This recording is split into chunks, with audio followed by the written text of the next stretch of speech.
Now can you hear me? I'd say you can hear me now.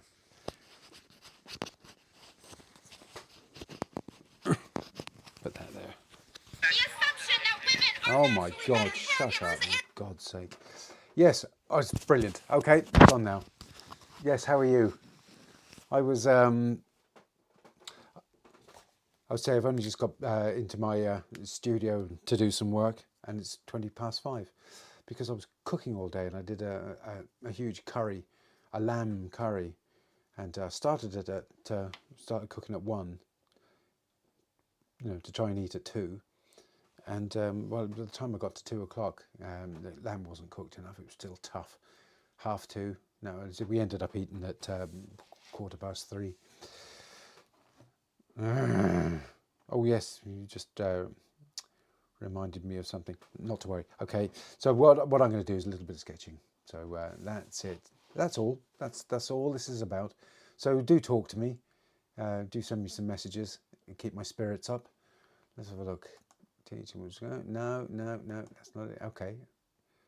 There we go. So it's another haircut job. So I'm just in the middle of this, and I started this, I don't know, about a short while ago, and I decided to use colour this time. So what I used was these inks. I like them. They're acrylic inks, Daleroni. That one's Daleroni. That one's Liquitex. So you got them all in Evans. Yeah, so inks are kind of nice. You can get nice transparent washes and things like that on them. So what to do with this? Just really, it's just I decided to draw one of the blue hairs that you see all around the place these days, who seem to have decided to stop making sense. Yes, you know what I mean. Yeah. But they have interesting hair. So I've got to come up with a name for this one. I don't know what to call it. Sort of the big blue. Yeah. I think I'll give him a little surround. I always like completing things like this. Let's have a look.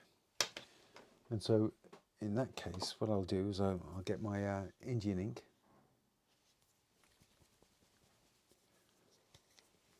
And put a big black lozenge around them. So how are you getting on there, Ivor? Did you do any painting?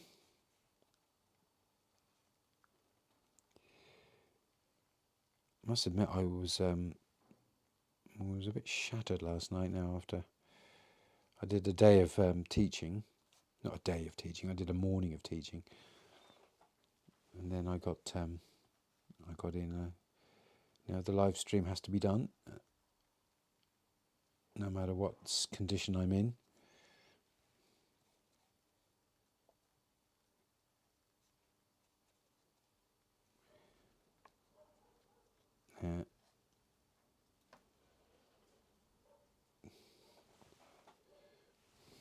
I really do want to finish this sketchbook off, so I'm kind of going for broke really. I haven't drawn this much in a long time.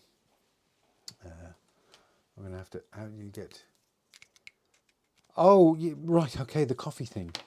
Yes, that's proved to be quite a tough nut to crack. Right. If you notice in the bottom of that chat box that you're in now, there's a little $sign. That's one way of doing something, I believe. So, and then there's in the description. Well, it might not be in the description yet. There's buy me a coffee. They're the only two ways I know. I think the kind of little $sign is called a super chat. So that's the function. But if you did use it, you'd be the first one. You'll be an early adopter. Yeah. Do you see it?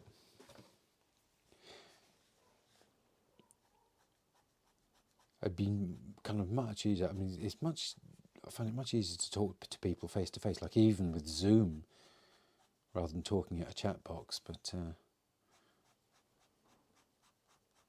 suppose that's the nature of the things, isn't it? So you did some painting of a lemon earlier in the week. It was a bit childlike, but there was some bits of it that worked. Okay, good. Yeah. Yeah. Good. But that's the thing to do, is those small paintings. I'm in my class. I'm going back over the those initial sort of exercises with everyone that's in the class, and because we've been away for the summer, and everyone's kind of, including me, sort of become a little bit rusty. And I took away acrylics with me one time, and one trip, and then gouache on the next, and so I'd kind of gotten used to those instead of oils. And I have to get myself back into the swing of things as well. And this is kind of, I don't know, I find this kind of therapeutic, because it's kind of meaningless sort of stuff to draw, really. Well, like not I'm not trying for realism and everything. It's just for effect, and that's a good thing to do as well. And it's a drawing, but it's not. It's kind of taken like a holiday from realism, and just using the cartoon as a holiday. And it just lets you think, because it's not hard to do. I mean, it's not hard to use fine liners, and you just build it up slowly, and probably too much really, but I kind of like doing it. And these things lead on to other things as well. What I want to do is work out a drawing. Oh, you're very good, Ivor. That's really kind of you. Thank you for the coffee. Oh, wow. I'm really delighted. Thank you very much. I shall enjoy that coffee especially. Yes, that's right. And obviously I can't, there's a little bit of my tea left from earlier on, which is cold, but I'll drink this in your honour. Cold tea. It'll wash down that curry a little bit. Yeah. Thank you. And did you find that easy to do? Like, I mean, once you knew where it was, it sounds like it's not very obvious. Would that be the case? Yeah, that'll do. Let's call it. I've got the blues. The other thing that's nice to do is to write text, and just kind of make something of the text. Ooh.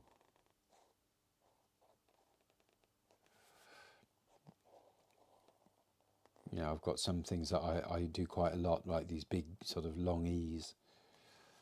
Yeah, and then a lot of illustrators do that. I always sort of liked what they came up with. I never did it myself, but only in my sketchbooks. You see an awful lot of that around. All different kind of letters.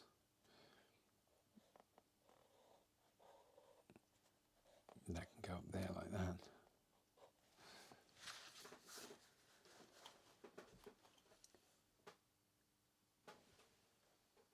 Oh, right, okay, that's really good. I'll make that tea different from the other ones. Got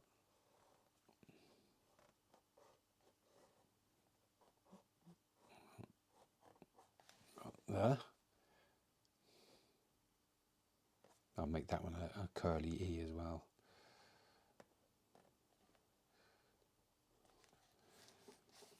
And then this can go down.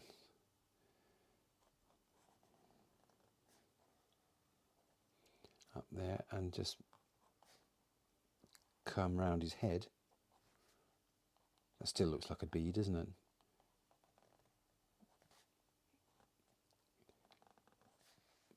I've got, let me meet that one up there. And I'm going to have to sort of munge this one in, aren't I? Oh, that's not too bad. All the E's are the same, really. In this.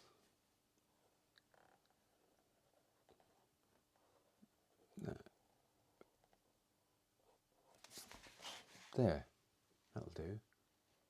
Okay.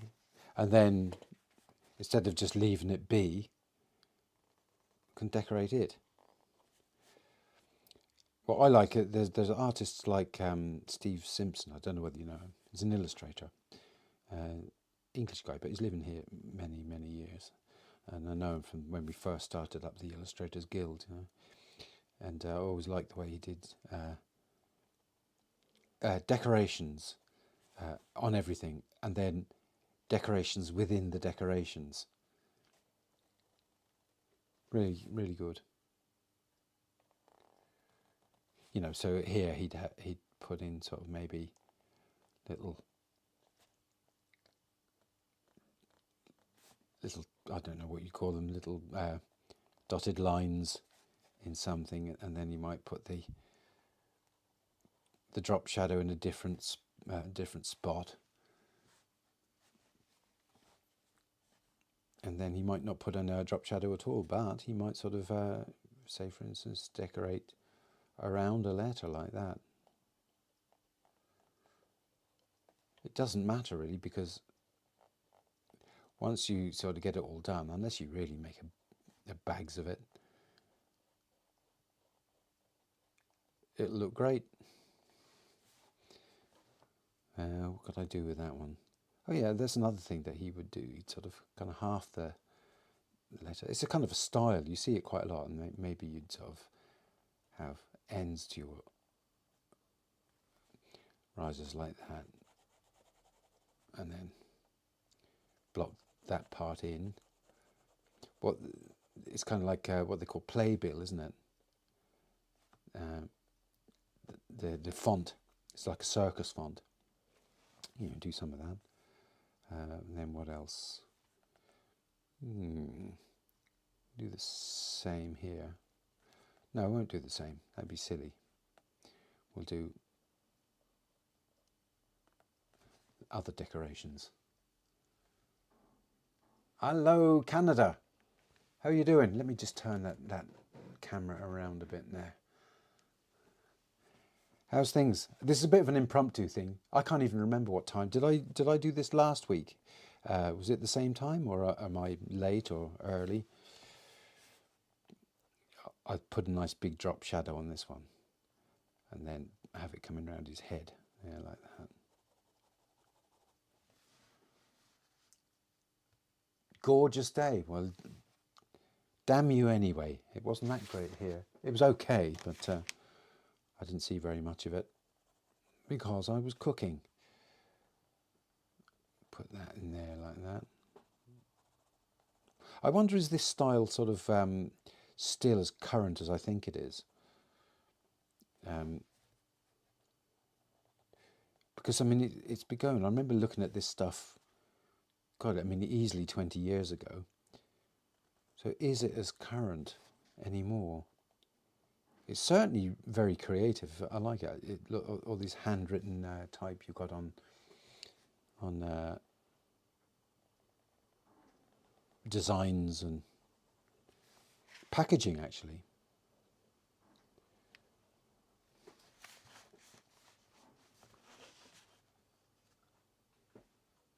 Door drawings of London.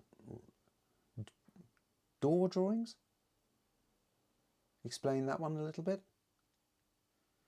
Yes, it was, and in answer to you either. Yeah, it must have been last Friday, yeah. They give that one another drop shadow. And why not put that drop shadow on the other way around? That's the good thing about it, of this particular style. It relies on inconsistency, I suppose. Put that one there. So every kind of letter can be different, treated differently. And it holds up as a kind of a style, I think. What will I do for this one? I can put in a different style of drop shadow. Put that in there. And maybe even sort of a key line around the lettering.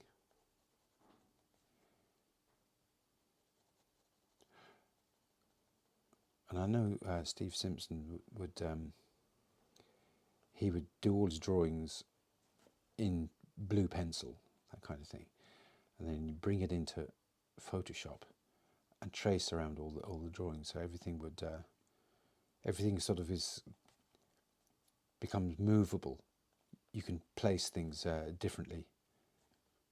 It's a great way of working. Just put that in there like that. Make sure I've got a corresponding bit there so that the drop shadow agrees around the same letter at least.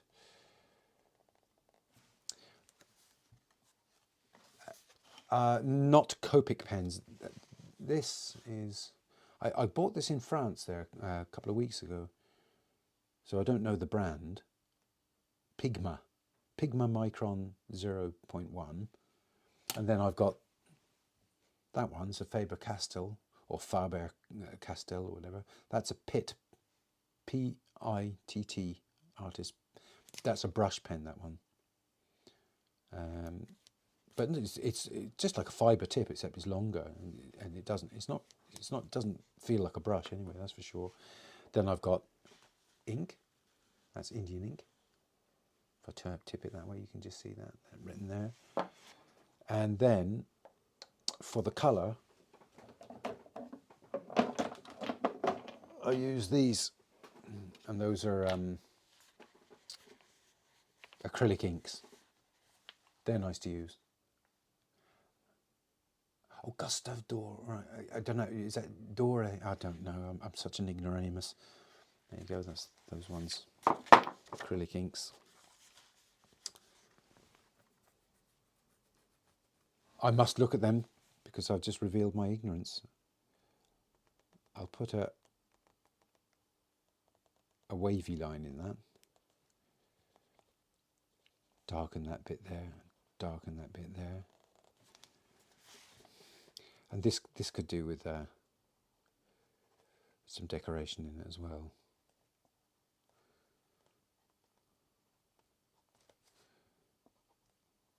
There.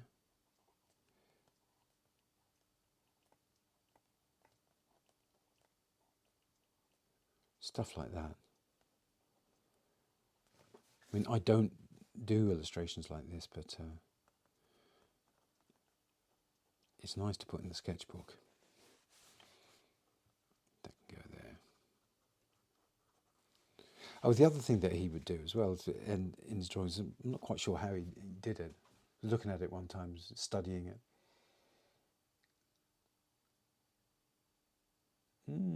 Yeah, you can't really attach a photograph of one, but let me see, hold on for a second. Let me add in,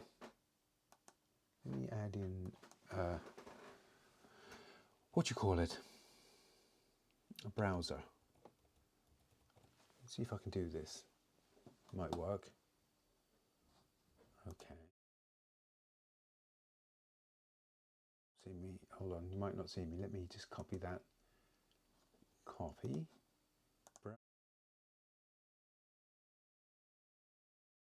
Paste. Okay, so, and then add that. Just let me know that you can still hear me. You should be able to hear me because I put the microphone in this new scene. A media source, window capture, browser. Was it window capture? Display capture? Cancel. Browse. I'll put in a browser. Okay.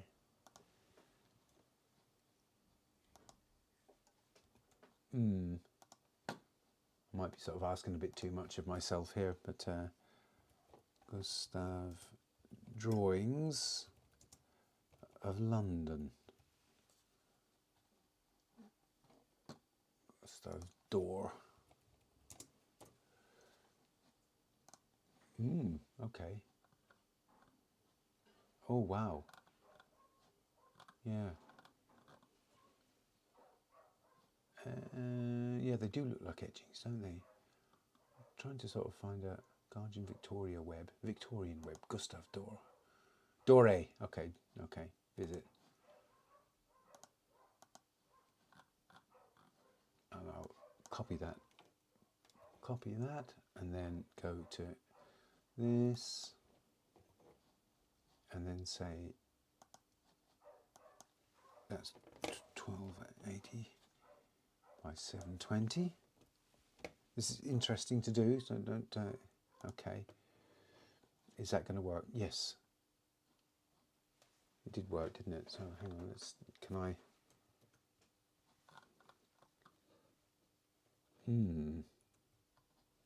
Not really showing very well, is it? Oh well. It's not working. Sketchbook, browser,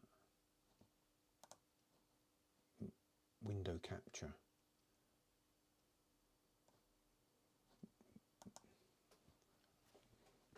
Okay. Ah, that's better, isn't it?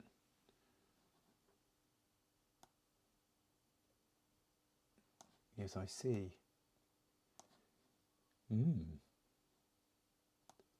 Tasty, as they would say in London.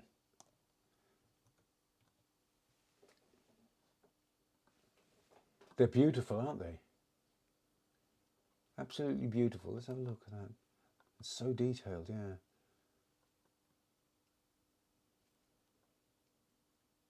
Billingsgate.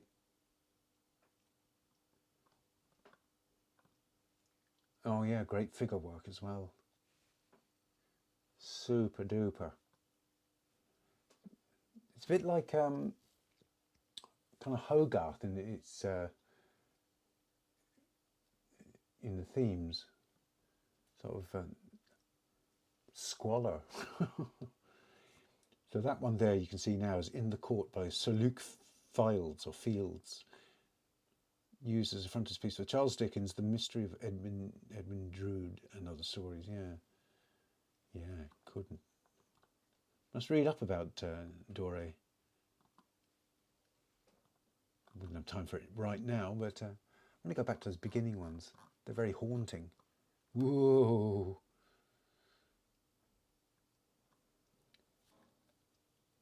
I grew up in a place like that, but it's not quite as bad as that. But it was, houses were sort of packed together like that. Yeah. Over London by rail. Yeah, crikey. There were parts of London that were a right dump in their day. Right. Let's go back to the happier stuff. Yeah. Yeah, so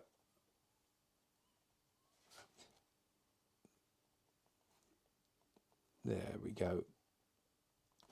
Decorations and decorations within decorations.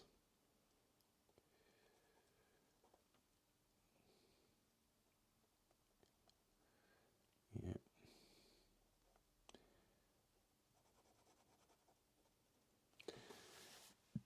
I've got the blues. Yeah.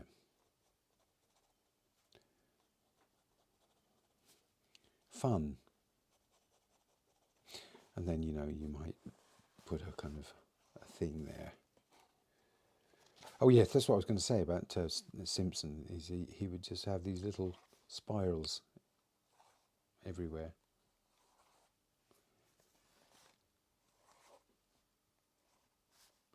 And then there might be sort of other sort of things.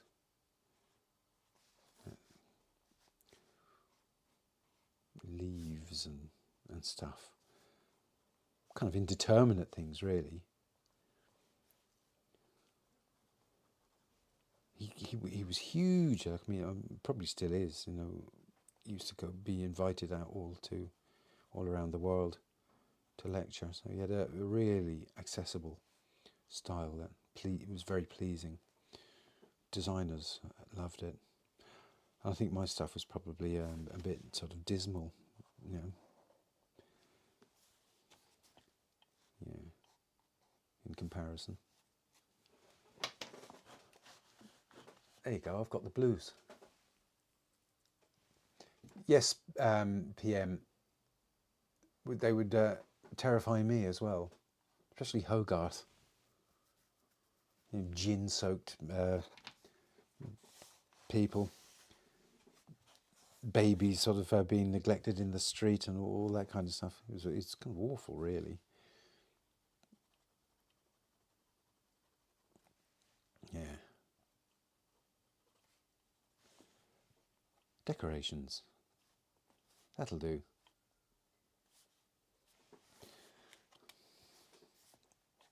Yes. That's lots of fun. Yeah. Let me go back through the... you saw that one, I think, didn't you? I mean, really, it's drivel. That's what I did to do my logo. The logo that you can see.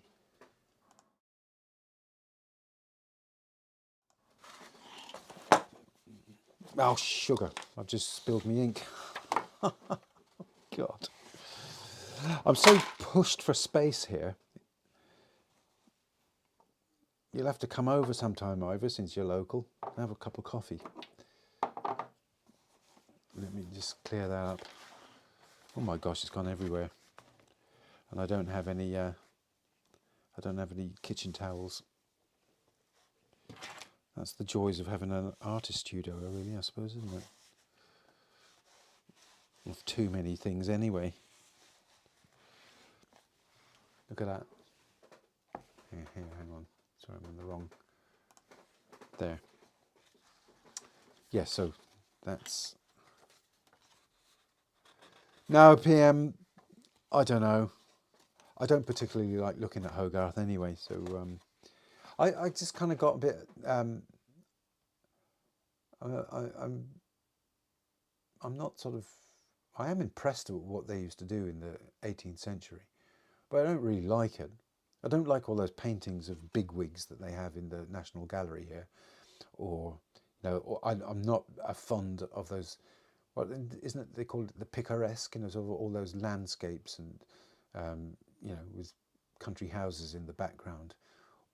And I'm not even really that fond of those horses, and farm animals that they drew with massive limbs and oversized animals. They were just made to impress.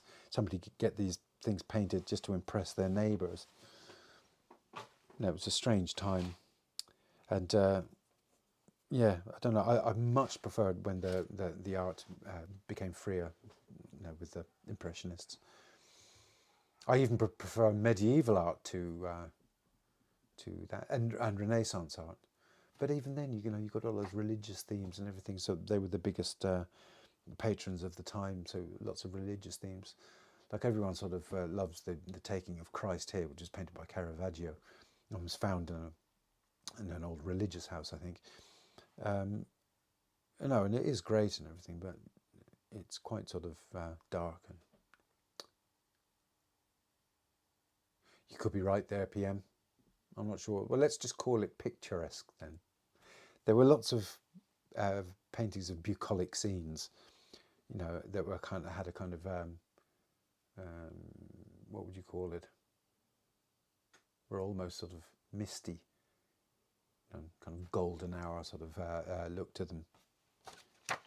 Just for decoration, really. Although at the time, I loved the stuff that they were doing in the Dutch school. Lovely. You saw those, didn't you? Let me see if I've got another sketchbook around. That one never got shown because I didn't really like it. I like the hair because it's kind of a hairstyle that people sometimes have.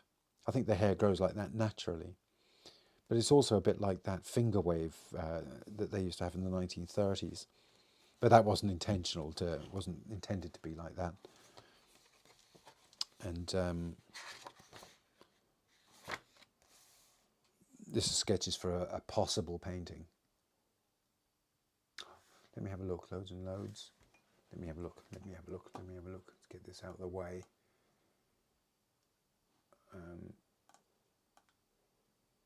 So I can see what you're writing.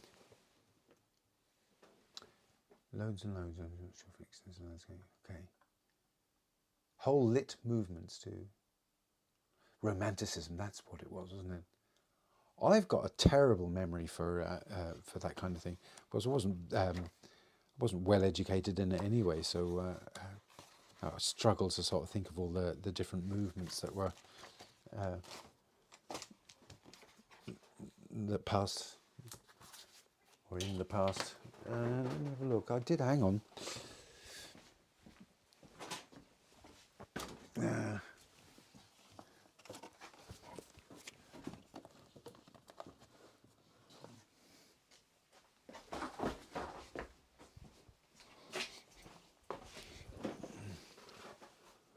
Look at that lot.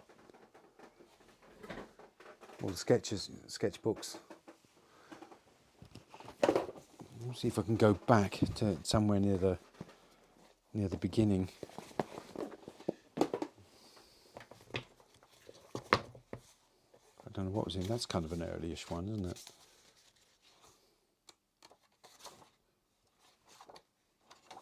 Yeah, I do look back on some of these things and I kind of think, what the hell was I thinking? But it's not. And sometimes I used to do jobs. I mean, that was for a Canadian, my Canadian agent that I had. Yeah, so there's more versions of the same thing.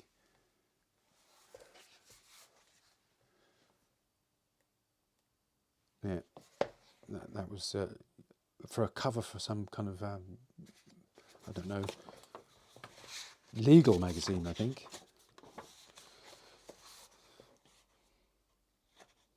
Yeah, remember the tiny head.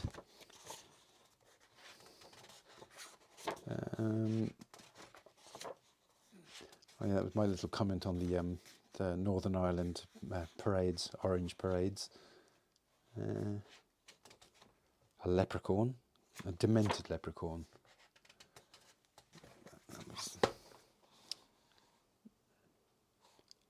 I wonder who knows about Daleks these days. It was a kind of a Doctor Who, it was from my childhood, really. Or maybe it's still going, but that kind of thing. Yeah, they're not bad. Those are my illustration days.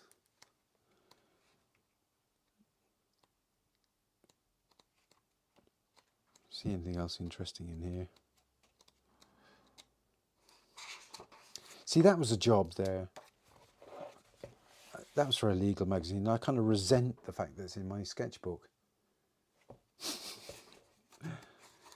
Because that's the way I got towards the end of my illustration career. I kind of started resenting doing it at all. It's not a good way to be. Kind of took away from the art. Of course, not much in that one, is there? What's that?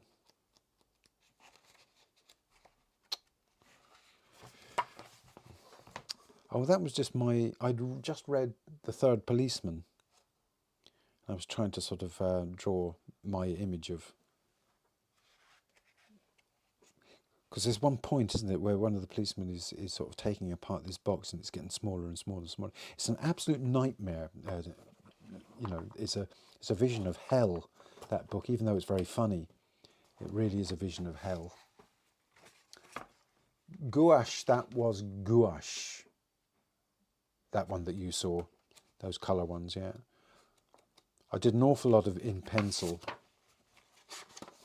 Like, I mean, that's watercolour, but it's not worth looking at. What else have I got?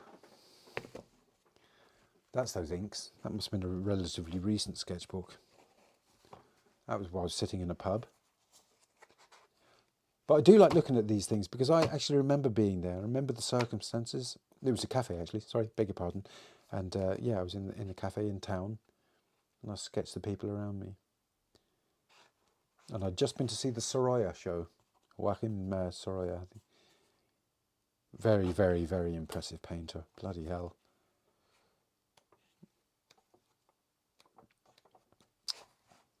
Yeah, some stuff for prints that I was doing.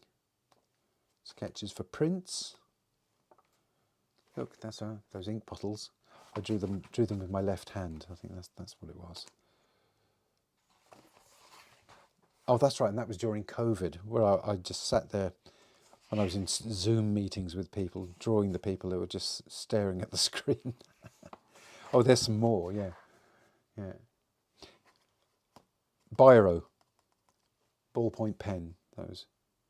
You can't come to a Zoom meeting looking like that. Yeah, these are some people that were in the meetings.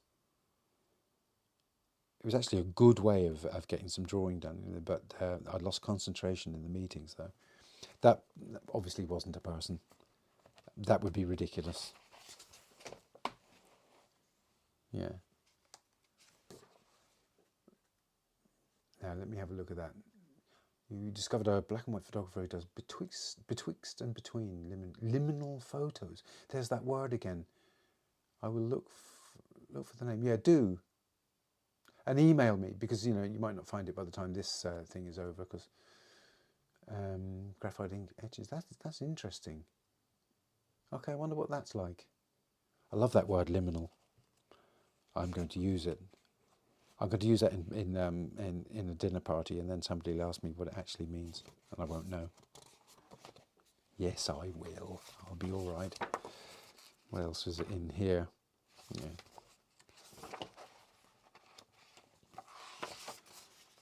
Inks. What's that? This is in. That was in town.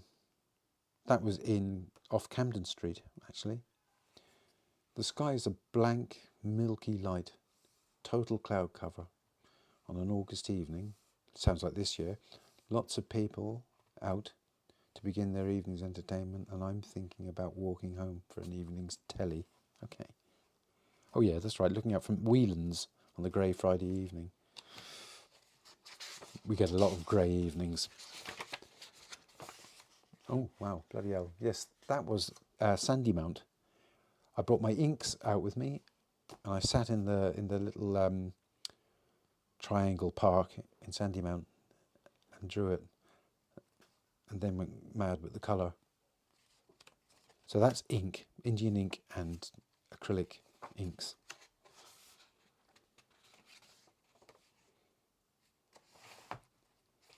Yes, get out of this trade, Kevin. That's what one of the journeymen said to me when I was just started my apprenticeship. I got Igor Posner. Okay. That's a black and white print of Queen Victoria that I coloured with ink. Oh, that's quite good. I like that.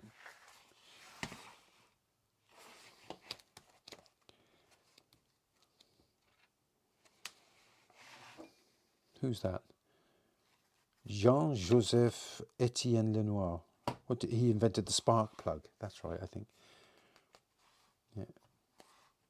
Because we found a spark plug in the on the beach. My daughter did. It turned out it was from 1912. And that's more to do with that kind of stuff. More, look, there's that 1930s finger wave. It looks a bit like that dancer. There was a singer and dancer in the 20s. What was her name? She ended up moving to France. She had a very good heart. She adopted a load of orphans and stuff. Yeah. Oh no, bloody hell! I forgot about those. I think we're just drawing sort of heads and trying to make them strange. More or less what I've been doing recently. And that there is me remembering my Uncle John, who lived, he was a farm hand in County Wexford, down in the very, very southeastern point, you know, sort of Broadway, Carn and Carnsore Point, all that. And that was him. He was sharpening just remember him sharpening a scythe. That'd be me and my brother standing there. Possibly my other brother. He was a big man, very, very nice man. Man of few words, but very funny. Don't know what that is. That's a parsnip man. Yeah. Reducing a human face and simplifying. Picasso used to do that kind of thing. Oh, blimey, that's, yeah. That was those Pitt pens. Do you remember? What was it? Can't find it now. Oh yeah, it's those, except two different colours. The brushy kind of pens, a kind of a grey blue and a ochre colour. Looks effective together. That's a quote by Jules Renard. The ideal of calm exists in a sitting cat.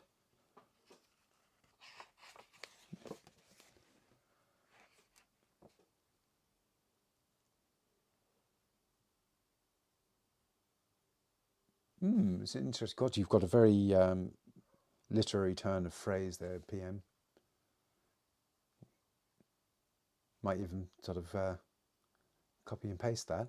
This sounds great. What's this? Timothy Maguire. Pushed to jump out of bed, slipped, I woke and fell dead. I think I got a bunch of kids I was teaching them by Zoom during the COVID thing, and I just got them to come up with quotes. I wouldn't have come up with a quote like that when I was a teenager, that's for sure. Yeah, that's it. Right, let me go back to the teacher. That'll do for the moment, won't it? If you're around town, I think I said it last night, but I'm going to have an exhibition, and that's behind me is going to be in the exhibition. In fact, the exhibition is named for that painting. So, going to see a man about a horse, and the size of it is that size. And that's oils on canvas. Yeah, so another impromptu session on the live stream. Yes, listen, have a lovely rest of your day, I suppose. It's evening here, but you've got a fair whack of the day to go. Have a good one. Bye, PM. And yeah, so I think it's only you and me, Ivor. Let me just go over to the thing. Yeah, okay. View activity. Yeah. All right. So, I mean, I don't suppose there's anyone here anyway, apart from you and I. So, I'm going to head off into the kitchen and have my tea and then watch telly. I don't need to draw now because I've already done it, haven't I? So listen, have a good evening, everyone. Thanks for hanging out. It's great, you know. And tell me, you know, do email me sometime, and let me know where you're emailing from and whether you're getting anything out of this at all. I mean, really, we're just hanging out together, isn't it? There's no particular purpose to these things, is there? It's not like the Thursday evening session where I'm going to do a demonstration, and hopefully one day I'm going to talk to somebody, somebody involved in art, and so it'd be more formal than this, I suppose. But you know, you feel your way forward in these things, and it might become something. You never know. That's the way I'm viewing it. I'm not going to sort of. I'm not going to invest in masses of technology. I think I've got most of the stuff that I need anyway. So, all right. Listen, have a lovely evening. And maybe the next time I'll even keep my camera straight. All right. Have a good one. Bye bye now.